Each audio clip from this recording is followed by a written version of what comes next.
Karibu tena mpenzi kwa mfululizo wa tafakari ya kampeni ya Kwaresima mwaka huu wa 2026. Ikiwa tafakari yetu ya wiki ya 3 ni utakatifu na heshima kwa maisha ya binadamu. Karibu kwa simulizi fupi ikiwa ni hadithi itakayokupatia taswira ya kuelewa mada hii. Karibu. Jijini Banga, paliishi familia ya Bwana na Bi Sadiki iliyokabiliwa na maisha magumu ya dhiki na umaskini. Waliishi pamoja na watoto wao 5 katika nyumba ndogo iliyochakaa mtaani wa mabanda iliyofahamika sana nchini. Sadiki aliachishwa kazi majuzi kiwandani kilichofungwa kutokana na matatizo ya kiuchumi, na ikawa ni vigumu kwake kupata kazi nyingine ya kutegemewa. Uhaba wa kazi ilikuwa mambo ya kawaida, kwani wanaoajiri watu walikuwa nadra. Uchumi mbaya ulisababisha kampuni nyingi kufungwa na biashara kadhaa kuanguka, kwani wananchi haswa wa kutoka mashinani hawakuwa na vitega uchumi.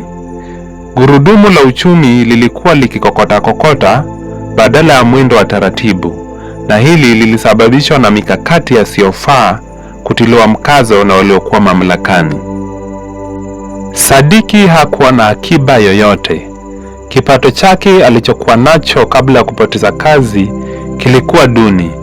Haingeweza kutosha mahitaji yake ya familia na hata kuweka akiba, usiseme kuwekeza. Bi Sadiki naye alikuwa mhudumu wa mkahawa ambapo mshahara ulikuwa mdogo, ilhali alilazimika kufanya kazi kwa saa nyingi. Pato lake alikutosha kulipia kodi ya nyumba na karo, kununua chakula na kugharamia maji na stima.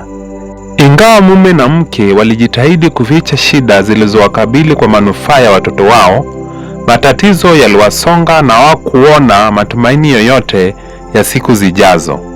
Mbali na matatizo ya kifedha, ukosefu wa kazi na uchumi mbaya, watu wengi katika mtaa huo wa vibanda walikuwa wakipotea wasionekane tena, jambo lililotia wengi hofu, si jijini tu bali nchini.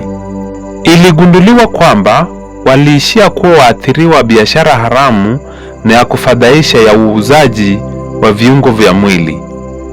Ingawa polisi walikuwa na habari kuhusu biashara hiyo ya magendo, hawakuonekana kuchukua hatua zozote. Watu waliohitaji pesa kutokana na shida za maisha au waliosukuma na ahadi za utatuzi wa haraka wa matatizo yao ya kifedha walinaswa mtegoni huo wa kuofisha wa kuuza viungo vya mwili.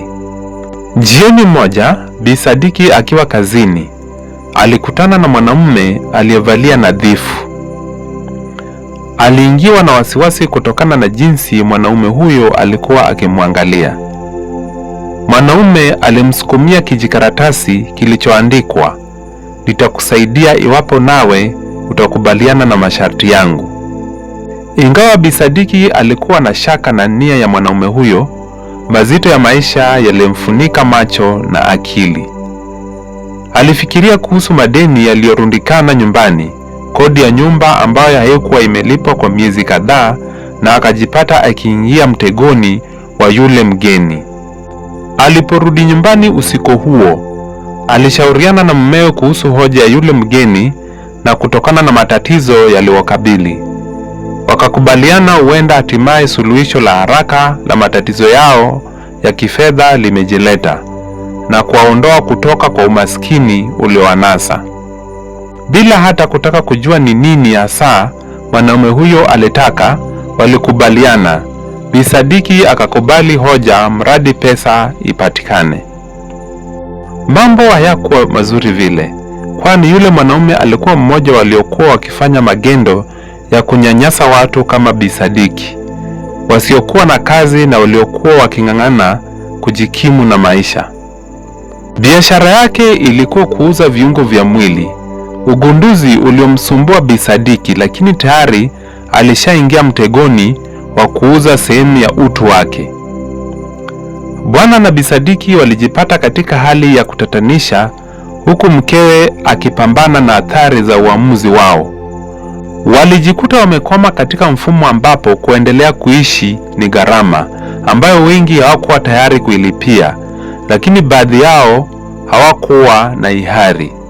Biashara ya magendo ya viungo vya mwili ilienea, ikichochewa na mateso na mahitaji ya watu ambao hawakuwa na jingine la kufanya. Waligundua kwamba kuendelea kuishi au kifo zinakaribiana, na wakati mwingine utu ungetumiwa vibaya angalau kumpatia mtu matumaini ya muda wa kuishi. Naam, matatizo au hali ya uchochole ndiyo kigezo ambacho wanadamu wengi hujipata kushawishika kufanya mambo yasiyofaa. Nao wenye uwezo huchukua fursa hiyo kuwanyanyasa kwa hali yao ya unyonge, jambo ambalo huenda kinyume na haki na heshima za kibinadamu. Chambile cha wahenga, mnyonge hana chake. Itakuwa bora ikiwa maisha na hadhi ya watu itaheshimika, na hili litafikiwa tu kama viongozi, walinda usalama na walimwengu kwa jumla watakuwa na utu.